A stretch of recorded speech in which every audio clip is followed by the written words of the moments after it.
An amazing discovery has been made. An ancient letter from a Roman named Aurelius Linus provides a very detailed description of Jesus Christ.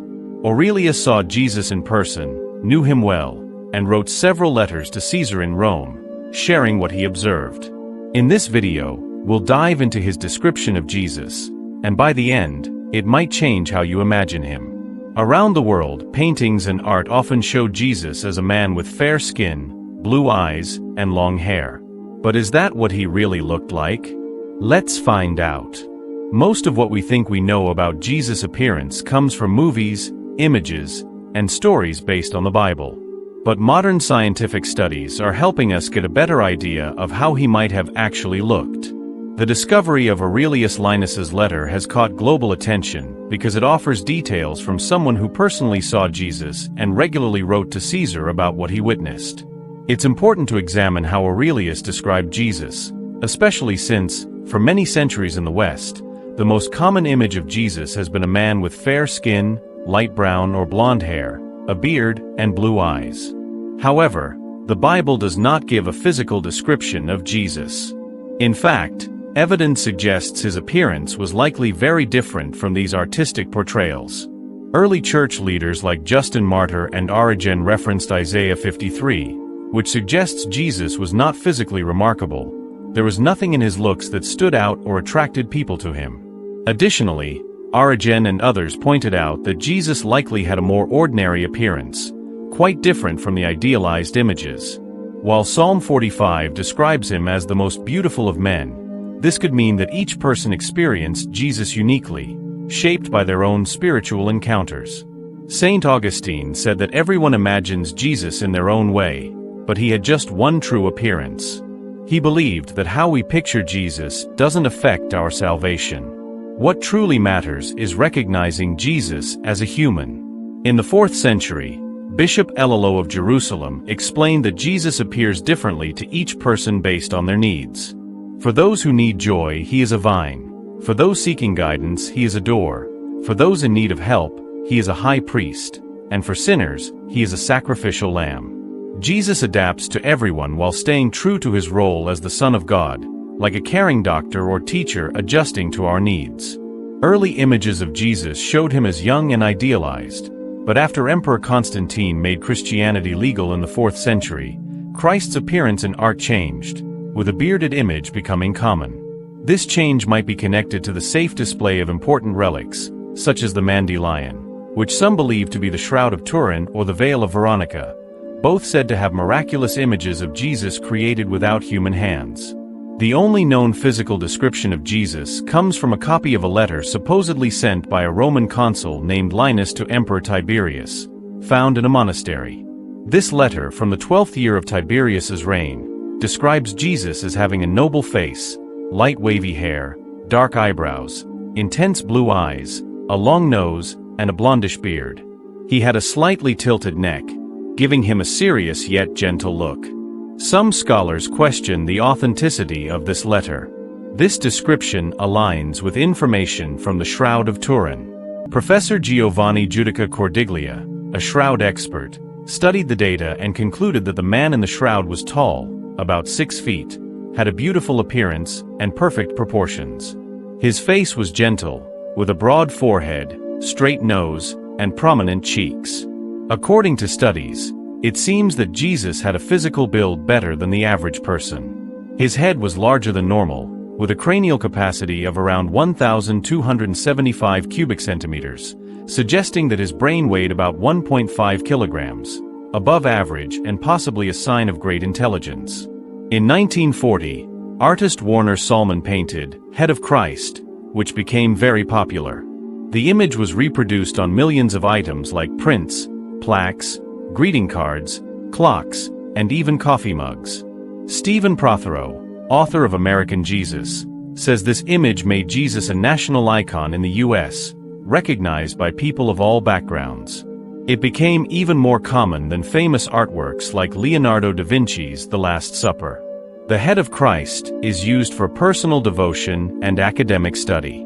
In the 1990s, a study funded by the Lilly Endowment looked at the impact of Salmon's art on American religion. Art historian David Morgan led the project and published a collection of essays titled Icons of American Protestantism, The Art of Warner Sallman. During the research, Morgan collected over 500 personal responses about the painting. Most people said the image matched how they imagined Jesus to look, even though no one alive had seen Jesus. Morgan explains that the image's appeal is partly due to its realistic, almost photo-like quality. The blurred edges and soft lighting resemble studio portraits, making it feel like a familiar memory. Another reason people connect with the painting is that Jesus is shown in a close-up, without any background or other figures, allowing viewers to relate to him personally. His gaze in the painting conveys warmth, kindness, and compassion, which resonates with many who seek a comforting image of the Savior. The Gospels and archaeological findings give us some clues about what Jesus might have worn. He likely wore a simple undyed wool tunic that left his lower legs exposed, along with a cloak or outer garment to keep warm. He may have also worn an undergarment. His footwear would have been like today's sandals. Since clothing was expensive back then, Jesus probably had to repair his clothes often, unless someone gave him new ones. Over time, his garments would have become worn out. The Bible doesn't say much about what Jesus looked like. Most of what we know about him comes from the first 4 books of the New Testament, the Gospels of Matthew, Mark, Luke, and John. These books tell us that Jesus was a Jewish man born in Bethlehem and raised in Nazareth, in the Galilee region, during the 1st century. The Gospel of Luke mentions that Jesus was about 30 years old when he started his public ministry, Luke 3 verse 23. The Bible also suggests that Jesus didn't have a distinct physical appearance that made him stand out. For example, in the Garden of Gethsemane before his arrest, Judas Iscariot had to identify him to the soldiers, likely because he looked similar to his disciples.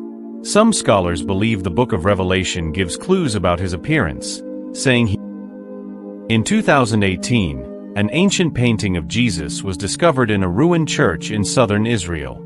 This artwork from the 6th century shows Jesus with short curly hair, a common style in the Eastern Byzantine Empire back then, especially in places like Egypt, Syria, and Palestine. These early images of Jesus differed from later depictions and eventually disappeared from Byzantine art.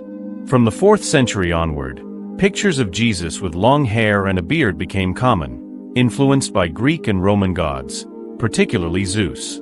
During this time, Jesus was often shown wearing a long robe, sitting on a throne, as seen in a 5th century mosaic in Rome's Santa Pudenziana church, sometimes with a halo around his head. However, not all images of Jesus follow this Western style. Different cultures around the world often portray Jesus in ways that reflect their own people. It's common for societies to adapt the image of important religious figures to match the appearance of the local population. One famous relic linked to Jesus is the Shroud of Turin, revealed in 1354. Many believe it to be the cloth that covered Jesus after his crucifixion, showing his face, although its authenticity is debated. This raises questions about whether the shroud can be used as a reference for Jesus' appearance. In 2001, artist and retired Dr. Richard Neve worked with a team of forensic anthropologists from Israel and the UK to create a new image of Jesus. They used a 1st century skull from Israel and computer modeling techniques to reconstruct his face, based on what Jews from that time likely looked like. The result showed a man around 5 feet 5 inches tall, with darker skin, dark eyes, and short curly hair. Scholars consider this depiction a more realistic representation of Jesus. While the Western image of Jesus is well known, other parts of the world represent him differently, such as Black, Arab, or Hispanic, reflecting diverse cultural perspectives. This brings up important questions about how Jesus should be depicted. What did Jesus really look like? Forensic anthropology, a science similar to what police use to solve crimes, has helped provide some answers. British scientists, with help from Israeli archaeologists, have created what they believe is the most accurate image of Jesus' face. Forensic anthropology is a field that studies different populations by combining information from archaeology, biology, and cultural studies. Experts in this area need to understand genetics, human development, primatology, the study of primates, paleoanthropology, the study of human evolution, and osteology, the study of bones. They also use knowledge from fields like nutrition, dentistry, and how humans adapt to different climates. Although forensic anthropology is often used to solve crimes, Richard Neve realized it could also be used to figure out what Jesus looked like. Neve had spent 20 years reconstructing the faces of historical figures like Philip II of Macedon and King Midas. If anyone could accurately recreate Jesus's face, it was him. Clues about Jesus's appearance come from the Bible, such as Matthew's account of the Garden of Gethsemane, suggesting that Jesus had typical features of Semitic people from Galilee. To start, Neve and his team used skulls from the area near Jerusalem where Jesus lived, provided by Israeli archaeologists. With 3 well-preserved skulls from Jesus's time, Neve used CT scans to get detailed X-ray images. Experts then used computer programs to analyze data about soft tissue thickness and other important facial details. Using this information, they digitally reconstructed the muscles and skin over a Semitic skull. The team then made a mold of the skull, applied clay to match the facial tissue thickness, and shaped features like the nose, lips, and eyelids based on muscle structure. However, the skull could not reveal 2 important details: Jesus's hair and skin color. For these features, Neve's team looked at ancient 1st century drawings found at archaeological sites. These drawings suggested that Jesus had dark eyes and, following Jewish tradition, wore a beard. The Bible also provided clues about the length of his hair. Many religious artists show Jesus with long hair, but most biblical scholars think he likely had short, curly hair. This view is different from the image on the Shroud of Turin, which some believe is the most authentic representation of Jesus, showing him with long hair. The shroud is thought to be the cloth that wrapped Jesus' body after his death, though its authenticity is debated. Critics of the shroud often refer to the book of 1 Corinthians, where the Apostle Paul, who claimed to have seen Jesus, criticized men with long hair as disgraceful. This raises the question, would Paul have said that if Jesus had long hair?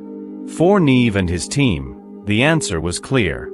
Based on drawings from the 1st century, Jesus probably had short hair, as was common for men at that time.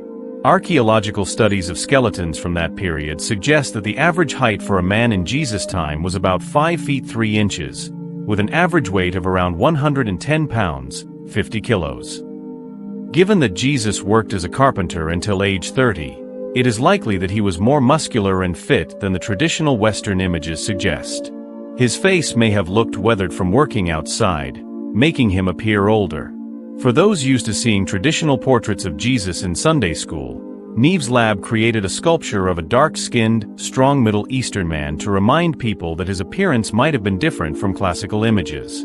Neve pointed out that the sculpture represents a man who lived in the same region and time as Jesus, not necessarily Jesus himself, and not everyone agrees with this depiction. In his 2018 book What Did Jesus Look Like?, Taylor studied archaeological findings, historical writings, and ancient Egyptian art to conclude that, like most people in Judea and Egypt at that time, Jesus likely had brown eyes, dark brown or black hair, and olive-toned skin. He was probably about 5 feet 5 inches tall, the average height for men of that era. While some agree that these more realistic images, showing darker skin, curly hair, and dark eyes, may be closer to the truth, the artist explained that he used an AI program trained on thousands of photos and paintings of human faces to create a synthesized image based on different facial features and his own artistic choices. To create a more realistic image of Jesus, various cultural representations were used, including styles from the Byzantine and Renaissance periods, like Leonardo da Vinci's Salvator Mundi and the Shroud of Turin. However, the ethnicity was adjusted to better match the historical context.